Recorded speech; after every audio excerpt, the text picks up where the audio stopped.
Hi hello friends, ಎಲ್ಲರಿಗೂ ನಮಸ್ಕಾರ. ಚಿನ್ನದ ಮನಸ್ಸು ಚಾನೆಲ್ಗೆ ಸ್ವಾಗತ. ಇವತ್ತು ನಾನು ತೋರಿಸ್ತಿರೋ ರೆಸಿಪಿ ಸೀಸನ್ ಬಂದಾಗ ಮಾತ್ರ ಮಾಡಬಹುದಾದಂತಹ ರೆಸಿಪಿ. ಇದನ್ನು ಹಬ್ಬಗಳಲ್ಲಿ ಫಂಕ್ಷನ್ಗಳಲ್ಲಿ ಸಹ ಮಾಡ್ಬೋದು. ಹಾಗಾದರೆ ತಡೆಯೋಕ್ಕೆ ಹೇಗೆ ಮಾಡೋದು, ಏನೇನು ಬೇಕು ಸಾಮಗ್ರಿಗಳಂತ ನೋಡೋಣ ಬನ್ನಿ.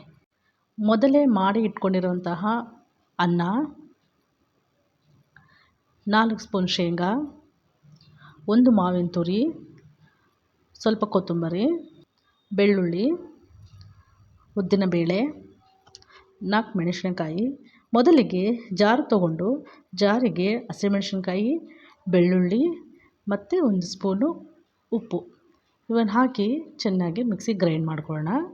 ಗ್ರೈಂಡ್ ಮಾಡ್ಕೊಂಡ ನಂತರ ಒಲೆ ಮೇಲೆ ಒಂದು ಕಡಾಯಿ ಇಟ್ಟು ಕಡಾಯಿ ಬಿಸಿಯಾದ ನಂತರ ಎಣ್ಣೆ ಬಿಸಿಯಾದ ನಂತರ ಶೇಂಗಾ ಬೀಜ ಚೆನ್ನಾಗಿ ಫ್ರೈ ಮಾಡೋಣ. ಎಣ್ಣೆಯಲ್ಲಿ ಚೆನ್ನಾಗಿ ಬ್ರೌನ್ ಕಲರ್ ಬರೋವರೆಗೂ ಫ್ರೈ ಮಾಡಿ ನಂತರ ಉದ್ದಿನಬೇಳೆ ಇವೆರಡು ಚೆನ್ನಾಗಿ ಬ್ರೌನ್ ಆಗೋವರೆಗೂ ಚೆನ್ನಾಗಿ ಫ್ರೈ ಮಾಡೋಣ. ನಂತರ ಸಾಸಿವೆ, ಕರಿಬೇವು ಇವನ್ನ ಸಹ ಚೆನ್ನಾಗಿ ಫ್ರೈ ಮಾಡಿ ಈಗ ಮುಂಚೆನೇ ರುಬ್ಬಿ ಇಟ್ಕೊಂಡಿರೋಂತಹ ಮಸಾಲೆಯನ್ನು ಹಾಕಿ ಚೆನ್ನಾಗಿ ಹಸಿ ವಾಸನೆ ಹೋಗೋವರೆಗೂ ಫ್ರೈ ಮಾಡೋಣ. ಇದು ಚೆನ್ನಾಗಿ ಫ್ರೈ ಆದ ನಂತರ 1 ಟೀ ಸ್ಪೂನ್ ಅರಿಶಿನ, ಇದನ್ನು ಸಹ ಹಸಿ ವಾಸನೆ ಹೋಗೋವರೆಗೂ ಚೆನ್ನಾಗಿ ಫ್ರೈ ಮಾಡಬೇಕು.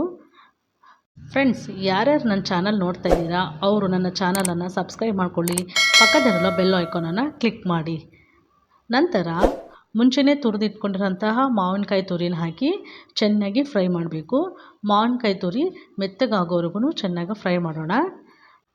ಇದನ್ನು ಪೂಜೆಗೆ ನೈವೇದ್ಯಕ್ಕೆ ಸಹ ಮಾಡ್ಬೋದು. ಮಾವಿನಕಾಯಿ ಹಾಕಿ ಚಿತ್ರಾನ್ನ ಮಾಡೋದ್ರಿಂದ ತುಂಬಾ ರುಚಿಯಾಗಿರುತ್ತೆ. ಈಗ 1 ನಿಮಿಷ ಲಿಡ್ಡನ್ನು ಕ್ಲೋಸ್ ಮಾಡೋಣ.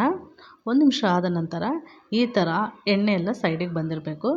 ಈಗ ಮಸಾಲೆ ರೆಡಿಯಾಗಿದೆ ನಮಗೆ ಗೊಜ್ಜು. ಈಗ ಈ ಗೊಜ್ಜಿಗೆ ನಾವು ಮುಂಚೆನೇ ಮಾಡಿಟ್ಕೊಂಡಿರೋ ಅನ್ನನ ಹಾಕಿ ಚೆನ್ನಾಗಿ ಮಿಕ್ಸ್ ಮಾಡೋಣ. ಒಂದು ವೇಳೆ ನಿಮಗೇನಾದರೂ ರಾತ್ರಿ ಉಳಿದಿದ್ರೆ ರೈಸು, ಆ ರೈಸಿಂದ ಸಹ ಮಾಡ್ಬೋದು, ತುಂಬ ರುಚಿಯಾಗಿರುತ್ತೆ. ಇಲ್ಲಾಂದರೆ ಬಿಸಿ ಅನ್ನ ಮಾಡಿ ಅದು ತಣ್ಣಗಾಗಬೇಕು. ಬಿಸಿ ಅನ್ನ ಕಲಸಿದ್ರೆ ಅಷ್ಟು ರುಚಿ ಇರಲ್ಲ. ಅನ್ನನ ಒಂದು ತಟ್ಟೆಗೆ ಹಾಕಿ ತಣ್ಣಗೆ ಮಾಡಿ ನಂತರ ಈ ಗೊಜ್ಜು ಮಾಡಿ ಮಿಕ್ಸ್ ಮಾಡಿದರೆ ಚೆನ್ನಾಗಿರುತ್ತೆ. ಈಗ ಕೊನೆಯಲ್ಲಿ ಸಣ್ಣಗೆ ಕಟ್ ಮಾಡಿದಂತಹ ಕೊತ್ತಂಬರಿಯನ್ನು ಹಾಕಿ ಚೆನ್ನಾಗಿ ಮಿಕ್ಸ್ ಮಾಡಿದರೆ ರೆಡಿ ಆಯಿತು ಮಾವಿನಕಾಯಿ ಚಿತ್ರಾನ್ನ. ಫ್ರೆಂಡ್ಸ್, ನಿಮ್ಗೆ ಇನ್ನು ಸ್ವಲ್ಪ ಹುಳಿ ಬೇಕಿದ್ದರೆ ಹಸಿ ಮಾವಿನಕಾಯಿ ತುರಿನ ಹಾಕಿ ಮತ್ತೆ ಮಿಕ್ಸ್ ಮಾಡ್ಕೋಬೋದು. ಈಗ ಲಿಡ್ಡನ್ನು ಕ್ಲೋಸ್ ಮಾಡಿ ಒಂದು ತಟ್ಟೆಗೆ ಸರ್ವ್ ಮಾಡ್ಕೊಳ್ಳೋಣ. ನೋಡಿದ್ರಲ್ಲ ಫ್ರೆಂಡ್ಸ್, ಎಷ್ಟು ಈಸಿಯಾಗಿ ಕ್ವಿಕ್ಕಾಗಿ ಮಾವಿನಕಾಯಿ ಚಿತ್ರಾನ್ನ ಮಾಡೋದು ಹೇಗೆ ಅಂತ. ನೀವು ಮನೆಯಲ್ಲಿ ಒಮ್ಮೆ ಟ್ರೈ ಮಾಡಿ ಹೇಗೆ ಬಂತು ಅಂತ ನನಗೆ ಕಾಮೆಂಟ್ ಮಾಡಿ ತಿಳಿಸಿ. ಓಕೆ ಫ್ರೆಂಡ್ಸ್, ಮತ್ತೆ ಮುಂದಿನ ವಿಡಿಯೋದಲ್ಲಿ ಭೇಟಿಯಾಗೋಣ.